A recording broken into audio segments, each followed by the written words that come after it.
नमस्कार। आप देख रहे हैं बुलंद आवाज़ पूजा सिंह के साथ। स्वागत है आप सभी का। दोस्तों, कल तीसरे चरण का चुनाव संपन्न हो गया। वोटिंग प्रतिशत मामूली सा बढ़ा, हल्का सा बढ़ा, लेकिन अगर हम तुलना करें 2019 से तो वो उसके मुकाबले कम ही रहा। लेकिन जो पहले दो चरण हैं उसके मुकाबले थोड़ा सा बढ़ा है, क्योंकि इस चीज़ का भी फर्क पड़ा है। जहाँ पर तीसरे चरण की वोटिंग थी वहाँ पर जो सीटें थीं वो सीटें या तो समाजवादी पार्टी का गढ़ थी या फिर बीजेपी का। दोनों में ही सीधी टक्कर थी। बीएसपी का वहाँ पर कुछ भी नहीं था इन 10 सीटों पर की अगर हम बात करें तो ये जो प्रतिशत रहा है बहुत मामूली सी बढ़ोतरी इसमें हुई है, लेकिन 2019 से कम रहा है। अब कैसे, कहाँ पर, कितना क्या रहा, इसकी थोड़ी सी एक चर्चा करेंगे। जो मेरा आकलन है, जो जिस तरीके से मैंने निकाले हैं डेटाज, उनके हिसाब से क्या कुछ रहा है और किसकी किस पर सीधी फाइट नज़र आ रही है, कौन कितना मजबूती से लड़ा है, ये भी सोचने वाली बात है और इस पर भी बात करेंगे। सबसे पहले मैं शुरुआत करती हूँ संभल से।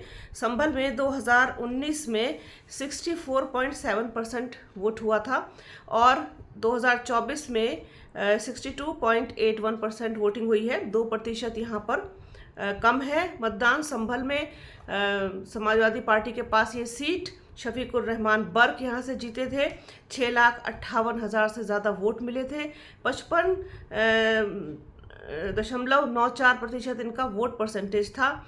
परमेश्वर लाल सैनी भारतीय जनता पार्टी से यहाँ पर दूसरे स्थान पर रहे थे। 4,83,000 से ज़्यादा वोट, 41.08% इनका वोटिंग परसेंटेज रहा था। इस बार भी टक्कर इन्हीं दोनों में है और शफीकुर रहमान बर्क जो है उनका देहांत हो गया, उनके बेटे ने यहाँ से चुनाव लड़ा है। सीधी टक्कर है, कांटे की टक्कर है। देखने वाली बात ये होगी कि इस बार बीजेपी का प्रदर्शन कैसा रहता है और समाजवादी पार्टी का कैसा रहता है। सबकी निगाहें संभल के ऊपर लगी रहेंगी। माना जा रहा है कि समाजवादी पार्टी ये सीट निकाल सकती है।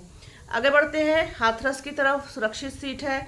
2019 में 61.7% वोट मिला था। 2024 में 55.36% पोल हुआ है। 6% मतदान यहाँ भी कम है। राजवीर दिलेर बीजेपी से जीते थे। 6,84,299 करीब वोट उनको मिले थे। 59.94 मान के चलिए 60% इनका वोट परसेंटेज था। रामजीलाल सुमन समाजवादी पार्टी के दूसरे नंबर पर रहे थे। 4,24,000 से ज़्यादा वोट मिले थे। 37.14% इनका वोटिंग परसेंटेज रहा था। सुरक्षित सीट है।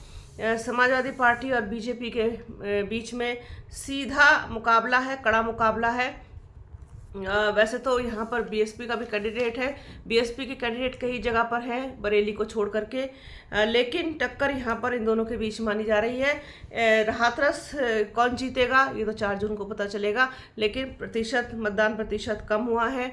इसका नुकसान किसको होता है? सीधे सीधे ये चीज़ देखी जाए तो यहाँ पर भी मुझे भारतीय जनता पार्टी का नुकसान दिखाई देता है।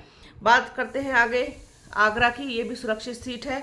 2019 में 59.11% पोल हुआ था और 2024 में ये 53.99% हुआ, मतलब 54 ही मान लीजिए इसको। तो सीधे सीधे आप समझ सकते हैं कि 6% मतदान यहाँ भी कम हुआ है। एसपी बघेल बीजेपी से रिकॉर्ड मतों से जीते थे। 6,46,000 से ज़्यादा वोट मिले। 56.77% इनका वोटिंग मतदान जो होता प्रतिशत वो रहा। मनोज कुमार सोनी बीएसपी के दूसरे नंबर पर रहे थे। 4,35,000 से ज़्यादा इनको वोट मिले थे। 38.2% इनका मतदान प्रतिशत रहा था। बीएसपी यहाँ पर हमेशा से दूसरे नंबर पर रहती है। इस बार भी फाइट में दिखाई दी है। साथ ही साथ गठबंधन भी यहाँ पर फाइट में है। देखने वाला बात यह होगी कि त्रिकोणीय मुकाबला है तो ये जीत किसकी झोली में जाकर के गिरती है। फतेहपुर सीकरी की अगर बात करें, फतेहपुर सीकरी में 2019 में 60.34% पोल हुआ था और 2024 में 57.9% पोल हुआ है। 3% सीधे सीधे कम है। यहाँ पर भी राजकुमार चाहर बीजेपी से, ये भी रिकॉर्ड मतों से जीते थे। 6,67,000 से ज़्यादा वोट, 64.99% मतदान प्रतिशत। राज बब्बर कांग्रेस से लड़े थे, दूसरे नंबर पर रहे थे, 1,72,000 मात्र वोट इनको मिले थे। 16.76 इनका मतदान प्रतिशत था। इस बार बताया जा रहा है कि कांग्रेस यहाँ पर बहुत मजबूती से लड़ी है, बीजेपी को टक्कर दी है। सीधा सीधा मुकाबला है गठबंधन से बीजेपी का। देखेंगे इस चीज़ को भी कि यहाँ पर जीत किसकी झोली में जाकर के गिरती है। आगे बढ़ते हैं फिरोज़ाबाद की तरफ। फिरोज़ाबाद में 2019 में 60.34% मतदान हुआ था और 2024 में यानी कल 58.22% पोल हुआ है, 2% यहाँ भी कम है। डॉक्टर चंद्र सिंह जादौन बीजेपी के जीते थे फिरोज़ाबाद से, 4,95,000 से ज़्यादा वोट मिले थे, 46.37% मतदान प्रतिशत था इनका। अक्षय यादव समाजवादी पार्टी के, 4,67,000 से ज़्यादा इनको भी वोट मिले थे और इनका मतदान प्रतिशत 43.68% था। बहुत कम वोटों के अंतर से अक्षय यादव को हार मिली थी। देखना इस बार भी यही होगा कि बीजेपी और सपा में मुकाबला है, सीट किसकी झोली में जाकर के गिरती है, जीत का सेहरा किसके सिर पर सजेगा फिरोज़ाबाद से, ये भी इंटरेस्टिंग होगा। लेकिन मुकाबला यहाँ पर बीजेपी और समाजवादी पार्टी के बीच में है। मैनपुरी की तरफ बढ़ते हैं, बहुत ही दिलचस्प और हॉट सीट, समाजवादी पार्टी की परंपरागत सीट, मुलायम सिंह यादव से लेकर डिम्पल यादव तक। आप ये देखिए 2019 में यहाँ पर 56.67% पोल हुआ था, 2024 में यानी कल 58.59, आप इसको 58.59%, 3% यहाँ भी मतदान कम है।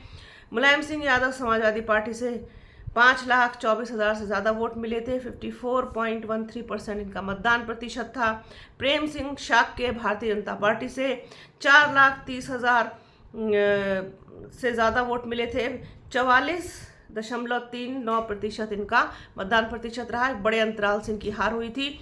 इस बार ये बताया जाता है कि डिम्पल यादव यहाँ पर एज लिए हुए हैं समाजवादी पार्टी को, और गठबंधन में है, चूँकि गठबंधन को अच्छे संख्या में वोट मिला है।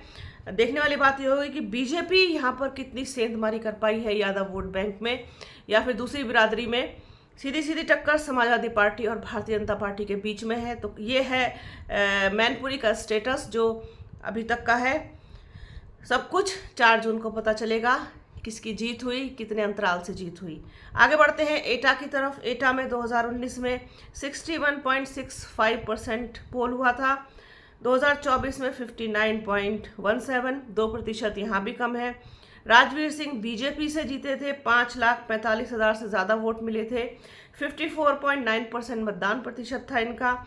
देवेंद्र सिंह यादव समाजवादी पार्टी के दूसरे नंबर पर रहे थे, 4,22,000 से ज़्यादा इनको भी वोट मिले थे, 42.55% इनका वोट परसेंटेज था। आप ये देखिए कि अभी तक मैंने जितनी सीटें आपको गिनाई हैं उसमें आपने देखा होगा कि सीधी सीधी बीजेपी और सपा के बीच में ही इसमें टक्कर है। और यहाँ पर भी एटा में भी यही देखने को मिलेगा कि यहाँ पर कौन किससे ज़्यादा भारी हुआ है, जनता ने किसका साथ दिया है। आगे बढ़ते हैं बदायूं की तरफ। 2019 में 57.15% पोल हुआ था और अब की बार 54.5% यहाँ पर पोलिंग हुई है, 3% यहाँ भी कम है। डॉक्टर संघमित्रा मौर्य बीजेपी से 5,11,000 से ज़्यादा वोट मिले थे, 47.68% इनका मतदान प्रतिशत था।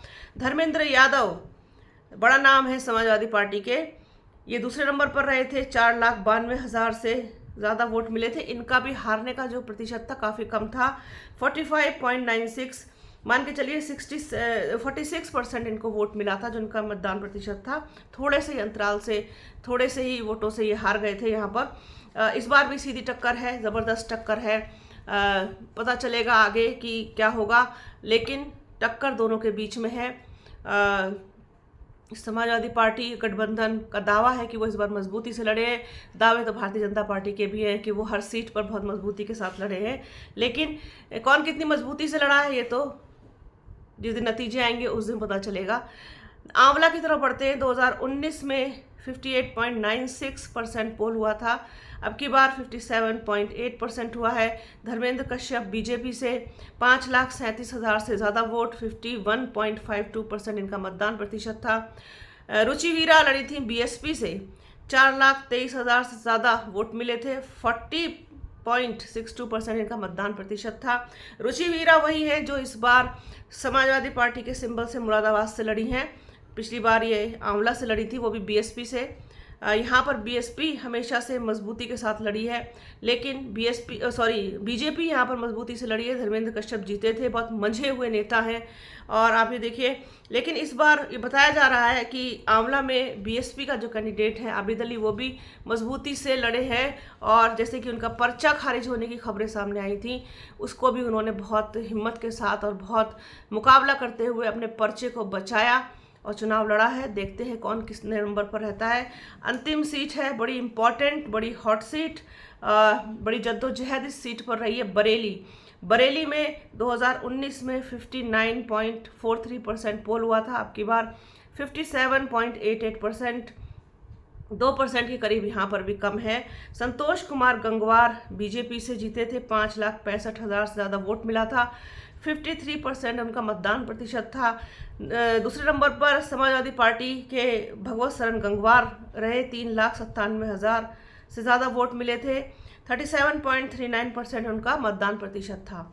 इस बार बीजेपी ने वहाँ से कैंडिडेट बदल दिया है, संतोष कुमार गंगवार की जगह अब क्षेत्रपाल सिंह गंगवार वहाँ से बीजेपी से कैंडिडेट हैं, और समाजवादी पार्टी यानी गठबंधन ने भी वहाँ पर अपना प्रत्याशी बदला है, क्योंकि भगवत शरण गंगवार पीलीभीत से लड़े हैं, और गठबंधन के जो प्रत्याशी प्रवीण सिंह ऐरन, वहाँ पर बताया जा रहा है, ग्राउंड रिपोर्ट ये बताती है, लोग वहाँ के ये बताते हैं कि प्रवीण सिंह ऐरन काफ़ी मजबूती से चुनाव लड़े हैं, और हो सकता है कि नतीजे इस बार उलटफेर हो। संतोष कुमार गंगवार का टिकट काटा है बीजेपी ने, एक अच्छी खासी उनके लोगों में नाराज़गी भी है इस चीज़ को लेकर के। तो इन सब चीज़ों का फ़ायदा किसको होगा? गठबंधन को होगा, या लोगों ने एक बार फिर से भारतीय जनता पार्टी के पक्ष में वोट किया है? ये सारी चीज़ें तो खैर 4 जून को पता चलेंगी। तो एक छोटा सा सरसरी तौर पर एक एनालिसिस था बुलंद आवाज़ पर, सोचा अपने दर्शकों के साथ कुछ शेयर किया जाए। तो बने रहिए बुलंद आवाज़ के साथ, हमारे चैनल को लाइक कीजिए, शेयर कीजिए, सब्सक्राइब कीजिए, बेल आइकन ज़रूर दबाइएगा। अपना और अपनों का बहुत ख्याल रखिए। जल्द मिलूंगी आपसे एक नए वीडियो में एक नए मुद्दे के साथ, तब तक के लिए जय हिंद।